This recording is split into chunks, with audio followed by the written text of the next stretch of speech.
2025 भर्तियों का वर्ष आज ही सुनिश्चित करें अपना सिलेक्शन और डाउनलोड करें तैयारी कर लो ऐप। साल 2022 में 200 पदों पर निकाली गई एफएसओ भर्ती है कि पूरा होने का नाम ही नहीं ले रही है। यह अभ्यर्थी फिलहाल कोर्ट में अटकी हुई है और लगातार इस भर्ती को कोर्ट के पचड़े से बाहर निकालते हुए पूरा करने की मांग लगातार की जा रही है, लेकिन ये इंतजार लंबा होता जा रहा है और आखिरकार इन अभ्यर्थियों को अब आंदोलन के रास्ते उतरना पड़ा है।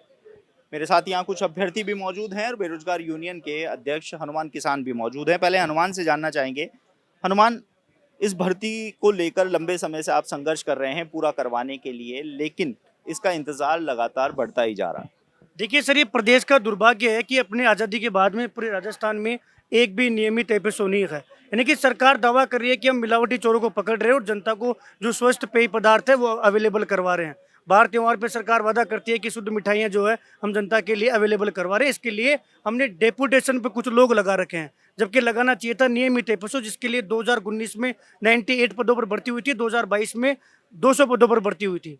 सर 2016 का एक कोर्ट का एक निर्णय था, उसमें ये कहा गया है, ये निर्णय वो है कि रोशनलाल गुर्जर वर्सेस सरकार का ये केस था, जिसमें साफ साफ ये बोला गया है कि आप बैक डोर एंट्री नहीं करवा सकते।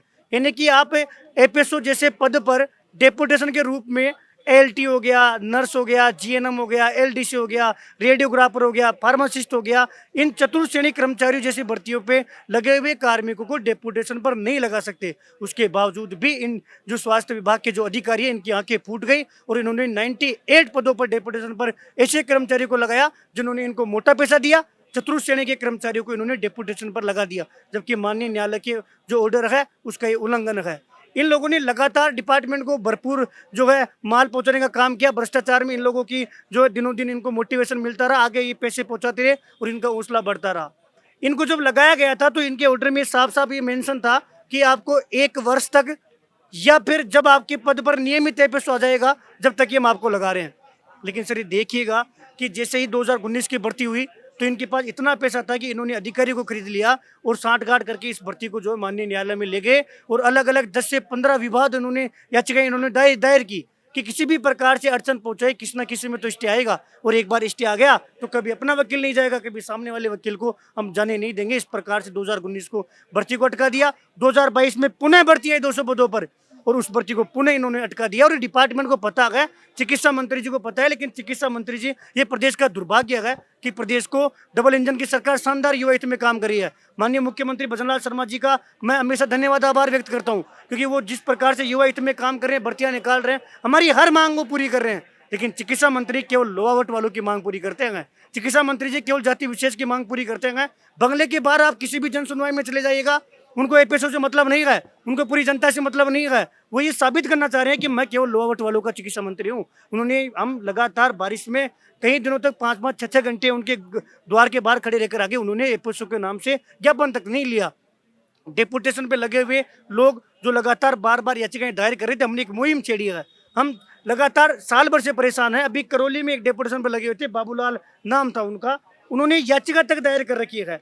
ये देखिए, ये करौली में भास्कर की खबर है, ये 50,000 रुपये रिश्वत ले लेते हैं, लेकिन इनको भी पता है कि अपनी कभी भी छुट्टी हो सकती है, तो वापस घूम कर आ जाते हैं कि 50,000 रुपये मुझे और दो। यानी कि गांव कस्बे में जो कचौरी समोसे की छोटी सी दुकान होती है, उससे भी ये 50,000 रुपये ले रहे हैं। तो आप सोचिए कि बड़े शहर में क्या कंडीशन हो रही होगी। इस बार वहाँ पर हमारे कुछ लोग जो है एफएसओ में चयनित थे, उनके रिश्तेदार थे, उनको बोल के उनको जो डेपुटेशन पे लगे थे उनकी धुलाई करवाई है। त्योहार के दिन ऐसे फर्जी डेपुटेशन वाले को न केवल गांव वालों ने पकड़ा है, 2 मिनट का वीडियो सोशल मीडिया पे वायरल हो रहा है, उनके जूते मारकर उनको बाहर फेंका है कि आप जाके अपने डिपार्टमेंट में कह दीजिएगा कि इतनी मिलावट हम कचौरी में नहीं करें जितनी मिलावट तुम्हारे दिल में है, कि तुम्हारी वजह से 298 लोग आज ददर की ठोकर खा रहे हैं। सर बड़ा दुर्भाग्य है कि डिपार्टमेंट नहीं चाहता। डिपार्टमेंट से पूछा गया, जब माननीय एजी साहब को डिपार्टमेंट ये कह रहा है कि ये लोग कठिनाई नहीं चाहते, इनमें नफरत की भावना है, इनमें भय की भावना है, इनको डर है कि अगर हम मर जाएंगे ना तो हमारी जगह नियमित एफएसओ आ जाएंगे। जब नियमित एफएसओ आ जाएंगे तो डेपुटेशन वाले मूल विभाग में चले जाएंगे। जब मूल विभाग में चले गए तो चेन ब्रेक हो जाएगी। फिर जो चिकित्सा मंत्री जो लोआवट वालों की जो सुन रहे हैं ना, उनको मजबूरन में सुनना पड़ेगा, क्योंकि बाहर से ये स्वयं इतने दम रखते हैं एफएसओ जो डेपुटेशन पर लगे हुए हैं कि आप पूरे डिपार्टमेंट एक तरफ पर रिश्वत में और ये अपने दम रखते हैं रिश्वत देने में। इन्होंने भयंकर मिलावटी खोर कर रखा है। सब करौली में कोई डेपुटेशन पर लगा हुआ कर्मचारी है, वो करौली में खुद वसूली कर रहा है, कोटा का उसके पास अतिरिक्त चार्ज है, कोटा में अपने जीजाजी को, अपने साले को भेज रहा है कि आप जाओ वसूली करके आओ। एक अभी भाव वक्त उनके दो ही बेटे थे साहब। गाँव में कंडीशन ये होती है कि हम त्योहारों पर मिठाई खाते हैं कि राखी रक्षाबंधन आ गई, दिवाली आ गई तो इस बार हम मिठाई खाएंगे। नहीं है लोगों की कैपेसिटी। नेताओं के विदेशों से मिठाई आती है, स्पेशल मिठाई आती है, उनके पास नहीं है। उनके दो बेटे थे, वो मिठाई खरीद कर लेके आते हैं। पनीर की सब्जी आज भी गाँव में त्योहार पर ही बनती है, ये कोई ऐसी खुशी आती है उस पर बनती है। लाल कोठी में 1000 कुंटल का कोई पनीर पकड़ा था पुलिस वालों ने, जबकि पुलिस वालों का काम नहीं है, मजबूरी है साहब। उसे पिताजी के दो बेटे थे, दोनों खत्म हो गए। कौन जिम्मेदार है इनका? अभी हाल ही में एक केस और था, जिस केस में सर ये हुआ कि ये पकड़ने तो गए, इनको फर्जी सारी मिठाइयाँ मावा मिल भी गया, लेकिन वहां से माल लेकर ये वापस आ गए। सरकार को भी पता है, सरकार ने आंख बंद कर रखी है। मैं माननीय मुख्यमंत्री जी से आपके माध्यम से यही कहूंगा कि सर संज्ञान लीजिए। ऐसा नहीं हो कि चिकित्सा मंत्री जी की वजह से सरकार रिपीट नहीं हो और ये जो डेपुटेशन वाले लोग जनता में ये चीज पहुंच जाए। आज हमने शांतिपूर्ण तरीके से शहीद स्मारक के माध्यम से हम जो है जन जन को जागरूक कर रहे हैं और मीडिया के माध्यम से सरकार तक मांग पहुंचा रहे हैं कि सब 14 अगस्त को उनकी सुनवाई है। एजी साहब को भेजकर इनके जो माननीय न्यायालय में जो प्रकरण है उसका समाधान करो। डेपुटेशन वालों पर FIR करो, इन पर जांच बैठाओ और इनकी संपत्ति की जांच करोगे तो सारे लोग जेल में जाएंगे। और अगर सरकार फिर भी हमारी नहीं सुनती है, प्रशासन हमें यहाँ पर नहीं बैठने देता है, तो 5 बजे के बाद में मैं राजस्थान बेरोजगार यूनियन के कार्यालय पर अनशन पर बैठूंगा, जब तक ये लोग ये नहीं कह सकते कि हम संतुष्ट हैं। सरकार इनको ये नहीं कह सकती कि हमारी गलती थी कि आपको पिछले 5 साल से हम दर की ठोकरें खाने को मजबूर कर रहे हैं। इनका माननीय न्यायालय में जो है ढंग से पैरवी नहीं करवाती, जब तक हम इस चीज को लेकर अनिश्चित रूप से आंदोलनरत रहेंगे। आंदोलन करते रहेंगे। कुछ FSO के अभ्यर्थी भी मेरे साथ मौजूद हैं, उनसे भी हम बात कर लेते हैं। मैम, लगभग 3 साल हो गए हैं संघर्ष करते हुए, अभी तक भी नियुक्ति नहीं मिल पाई। जी सर, ये तो कहना पड़ेगा क्योंकि न्याय प्रक्रिया इतनी धीरे है और उसका ये फायदा भरपूर उठा रहे हैं। डेपुटेशन पे लगे जो कर्मचारी हैं वो भरपूर फायदा उठा रहे हैं। हम डेली कुछ ना कुछ दिनों में हम जाके विभाग में जाके अपनी याचिका कुछ भी कहना हो बोल के आते हैं, वो आश्वासन देते हैं। आश्वासन के अलावा कुछ भी कार्रवाई नहीं करते। हम फिर शिक्षा मंत्री के पास जाते हैं तो पहले तो वो सुनते थे बात, उसके बाद में तो सुनना भी बंद कर दिया। अब ये हालत आ गई है कि अब हम किसके पास जाए, किसे बोले कि हाँ हमारी ज्वाइनिंग दिलवाए, हमें अपने हाउस पे भेजे, कार्यालय पे भेजे। मेन बात तो ये है कि सरकार इस पे भी नहीं आ रही कि सरकार कितने लोगों के साथ खिलवाड़ कर रही है, स्वास्थ्य के साथ। पता नहीं है, मतलब बहुत सी बीमारियां जो खाने की वजह से ही होती है, जैसे कैंसर हो गया। आजकल बहुत ज़्यादा कैंसर खाने की वजह से ही होता है। तो सरकार को ये देखना चाहिए कि है ना कि खाना शुद्ध मिलना चाहिए, हर नागरिक का हक है। पहली नीड है कि उसे स्वस्थ खाना मिले और वो सुरक्षित रहे।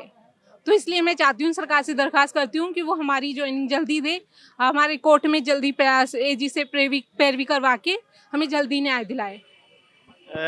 RPSC से भी लगातार आप गुहार लगा रहे हैं, सरकार से भी संघर्ष भी कर रहे हैं। सर, इसमें RPSC से तो हमारी 20 जून 2024 को अनुशंसा आ चुकी है। इस भर्ती को अटकाने का काम RPSC ने पूरे फेयर तरीके से, ये 2018 से 23 के बीच की जो भर्ती है उनमें सबसे प्योर भर्ती है। लेकिन फिर भी हम 1.5 साल से नियुक्ति के लिए दर की ठोकरें खा रहे हैं। आप देखो ये केस कितनी बड़ी अजीब समस्या है कि प्रदेश में एक भी नियमित खाद्य सुरक्षा अधिकारी नहीं है। आज ये 1.5 साल के अंदर इन्होंने भ्रष्टाचारी का ऐसा तांडव मचा रखा है कि आज करौली जिले में, मैं करौली जिले का रहने वाला हूं सर, तो आज हमने 2 बच्चों की मौत के रूप में मौत हो चुकी है। और वो उन 2 बच्चों की मौत होने के बाद भी वहाँ का जो खाद्य सुरक्षा अधिकारी है, क्योंकि हमको पता है, सब जनता को पता है कि ये लोग जो नकली FSO, जो अयोग्य FSO लगे हुए, इनका मकसद मिलावटखोरी को रोकना नहीं है। इनको ऐसी आदत पड़ी हुई है, इनके रोग लगा हुआ है कि हम चाहे कुछ भी हो जाए, चाहे कोई मरे या कुछ भी हो, लेकिन हम तो हमारी जेब भरेंगे और रिश्वतखोरी करेंगे। क्योंकि इनको पता है कि जिस दिन मतलब नियमित FSO की जैसे ही नियुक्ति होगी हमारी छुट्टी हो जाएगी। लेकिन हम इतने प्रताड़ित और पीड़ित हो चुके हैं सारे 200 जो लोग हैं, यानी विभाग के सिस्टम से, और जैसे हमको मिलावट के बारे में जो जानकारियाँ मिलती हैं उससे रूह कांपने लग जाती है सर। दैनिक भास्कर की, यानी जून में दैनिक भास्कर की एक कटिंग आती है, उस कटिंग आती है कि न्यूज़ आती है, उसमें आता है कि दैनिक भास्कर का जो सर्वे करवाएगा राजस्थान में हमारी 250 माताओं का, तो उन 250 माताओं का, ये देखिए कटिंग है, उसमें देखा जाता है कि हमारे जो माँ का जो पवित्र दूध है उसमें भी मिलावटी जहर पहुंच चुका है। उसमें कीटनाशक, डिटर्जेंट और यूरिया जैसे जो खतरनाक कीटनाशक केमिकल्स मिले हुए। अब सर देखिए कि हम अब अपन कहेंगे कि इससे ज़्यादा गंभीर मामला क्या हो सकता है। ये मतलब प्रदेश का सबसे गंभीर मामला है कि हम जब माँ के दूध को भी हम यदि मतलब सुरक्षित नहीं रख सके तो उस अजन्मे और नवजात उस बच्चे का क्या कसूर है।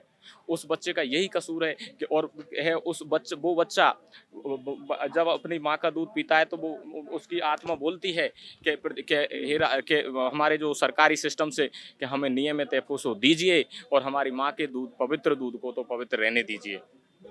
देखिए, अब बेरोजगार यूनियन के नेतृत्व में धरने की शुरुआत की गई है। कुछ और अभ्यर्थी हैं, हम इनसे भी जान लेते हैं।